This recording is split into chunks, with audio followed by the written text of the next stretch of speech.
청주 오송의 한 민간임대 아파트가 분양 전환을 추진하며 고분양가 논란이 있었다는 소식 전해드린 바 있습니다.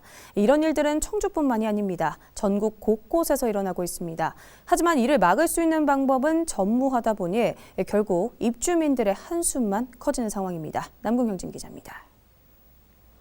서민들에게 안정적인 주거 환경을 제공한다는 취지로 2018년 시작한 민간임대 아파트가 건설사업에만 불리는 수단으로 전락하는 데는 오랜 시간이 걸리지 않았습니다.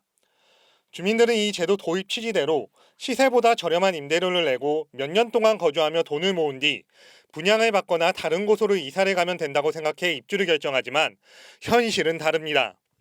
건설사들은 임대라는 이유로 분양가 상한제와 지역 우선 공급 등 각종 규제에서 벗어났고 청약 통장과 관계없이 신청을 할 수 있는 점과 임차권 매매가 가능한 점 등을 내세워 높은 경쟁률을 유도할 수 있었습니다.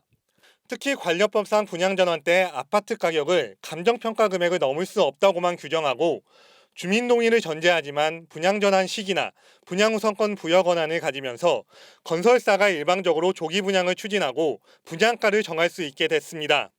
여기에 법령상 이런 부작용을 막을 수 있는 규정도 정해지지 않았다는 이유로 행정기관에서는 적극적으로 나서지 않는다고 주민들은 항변합니다. 청주시청에서는 법적인 문제가 되지 않는다, 자기네들은 책임을 지지 못한다라고 얘기를 하고 있고, 그래서 경자청에다가 얘기를 하면은 청주시 관할이다, 청주시에 얘기하면은 경자청 관할이다 라고를 계속적으로 얘기를 하고 있는 부분입니다. 상황이 이렇게 되면서 과도한 분양가를 제한하고 주거기간을 보장하는 법령 개정은 물론 정부가 민간임대 아파트 활성화를 위해 건설사에 혜택을 줄 만큼 법령 개정에 앞서 행정기관이 적극적으로 개입해야 한다는 주장도 나옵니다.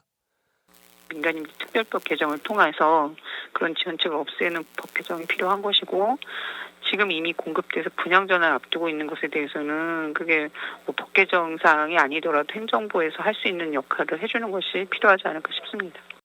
한편 고분양가 논란이 있는 청주 오송 D 아파트 주민들은 비상대책위원회를 구성하고 집회를 통한 공론화에 나서는 동시에 충북도와 청주시 등 행정기관에 중재를 요청할 계획입니다.